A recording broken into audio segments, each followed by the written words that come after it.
ہجرت کے بعد آپ صلی اللہ علیہ وآلہ وسلم پیغام حق مختلف ممالک کی طرف بھیجتے رہے۔ آپ کی سیرت، آپ کا اخلاق، آپ کا طرز عمل دیکھ کر دن بدن لوگ اسلام قبول کر رہے تھے اور یہ تسلیم کر رہے تھے کہ اس زمین پہ محمد مصطفیٰ صلی اللہ علیہ وآلہ وسلم سے بہتر کوئی نہیں۔ اگر یہ کہہ رہا ہے کہ اللہ کے سوا کوئی خدا نہیں تو یقیناً یہ سچ ہے۔ اگر یہ کہہ رہا ہے کہ میں اللہ کا رسول ہوں تو یقیناً یہ سچ ہے۔ نجران ایک علاقہ ہے یمن کے قریب، وہاں اکثریت عیسائیوں کی تھی۔ جب پیغام حق نجران تک پہنچا کہ محمد بن عبداللہ یہ دعویٰ کرتا ہے کہ وہ اللہ کا رسول ہے اور اللہ کا دین لے کے زمین پہ آیا ہے، تو انہوں نے اس بات کو تسلیم نہیں کیا اور پورے نجران کے سامنے یہ اعلان رکھا کہ ہم جا کے پہلے تصدیق کریں گے کہ واقعی یہ اللہ کا رسول ہے یا نہیں۔ آخری نبی کی جو نشانیاں ہماری کتابوں میں موجود ہیں پہلے دیکھے تو صحیح کہ کیا وہ نشانیاں ہیں بھی یا نہیں۔ تو بس ان نشانیوں کو دیکھنے کے لیے وہاں کے جو معتبر عالم تھے وہ مدینے کی طرف رواں ہوئے تاکہ پہچان سکیں کہ کیا واقعی یہ اللہ کا رسول ہے یا نہیں۔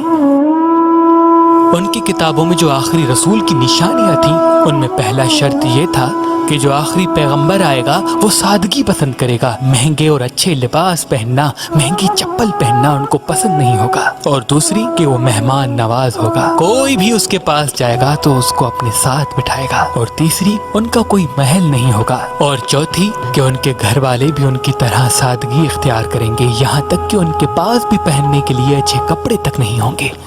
بس اہل نجران مدینے پہنچ کر یہ پوچھنے لگے کہ کہاں ہے تمہارا بادشاہ محمد، کہاں ہے اس کا محل؟ تو لوگ کہنے لگے محمد اور ان کا محل، وہ تو بہت ہی سادہ سے گھر میں رہتے ہیں اور کوئی بادشاہ نہیں، وہ تو اللہ کے رسول ہیں، مٹی پہ سوتے ہیں اور سادگی پسند کرتے ہیں۔ تو اہل نجران ایک دوسرے کو دیکھنے لگے اور تجسس تھا کہ اس محمد کی زیارت کریں، اور سب لوگوں نے کہا کہ اگر محمد سے ملنا چاہتے ہو تو جاؤ، مسجد نبوی میں وہ اللہ کی عبادت کر رہے ہوں گے۔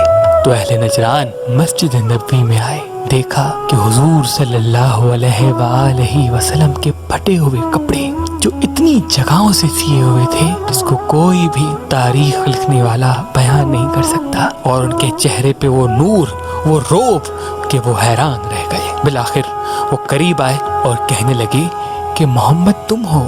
حضور پاک صلی اللہ علیہ وآلہ وسلم نے سینے سے لگا کر اپنے ساتھ بٹھایا۔ وہ حیران رہ گئے کہ یہ ساری علامات تو آخری پیغمبر کی ہیں۔ بالآخر مباہلہ شروع ہوا۔ اہل نجران نے رسول اللہ سے کہا کہ آپ عیسیٰ علیہ السلام کے لیے کیا سوچ رکھتے ہیں؟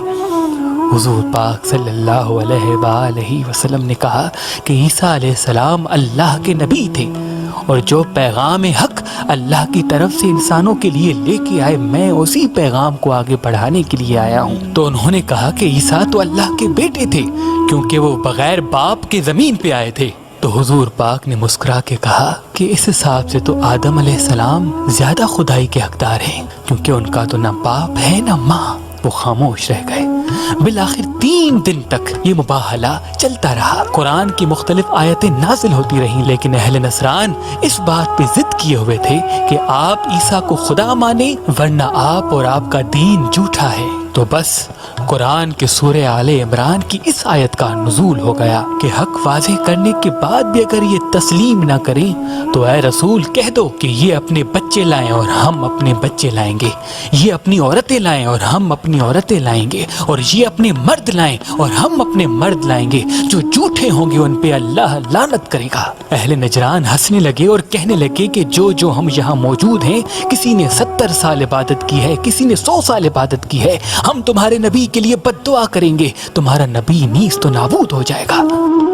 پورے مدینے میں یہ بات پھیل گئی کہ کل عیسائیوں اور مسلمانوں کا مباہلہ ہے۔ دیکھنے کے لیے تمام لوگ مباہلہ کی جگہ پہ جمع ہو گئے۔ اتنے میں آپ صلی اللہ علیہ وآلہ وسلم اپنی پیاری بیٹی فاطمہ، اپنے بھائی علی اور اپنے ہاتھ میں امام حسن اور اپنی گود میں امام حسین لے کے آئے۔ اہل نجران نے پوچھا یہ تمہارے نبی کے ساتھ کون آئے ہیں؟ تو لوگوں نے کہا یہ جو عورت ساتھ ہے یہ ہمارے نبی کی بیٹی فاطمہ ہے۔ اور جو مرد ان کے ساتھ ہیں یہ ہمارے نبی کا چچا زاد بھائی اور ان کا داماد علی ابن ابی طالب ہیں، اور یہ جو بچے ان کے ساتھ ہیں یہ حضور صلی اللہ علیہ وآلہ وسلم کے پیارے نواسے اور جنت کے سردار حسن و حسین ہیں۔ جب اہل نصران نے پنجتن پاک کے سادہ سے سادہ تر لباس اور نورانی چہروں کو دیکھا تو ایک دوسرے سے کہنے لگے کہ یہ اگر آج دعا کر لے یہ پہاڑ بھی ریزہ ریزہ ہو کر ہم پہ گر جائے تو یقیناً گر جائے گا۔ ان کے چہروں سے یہ معلوم ہوتا ہے کہ یہ اللہ کے محبوب سے محبوب تر بندے ہیں، اور دوڑتے گئے اور کہتے گئے یا محمد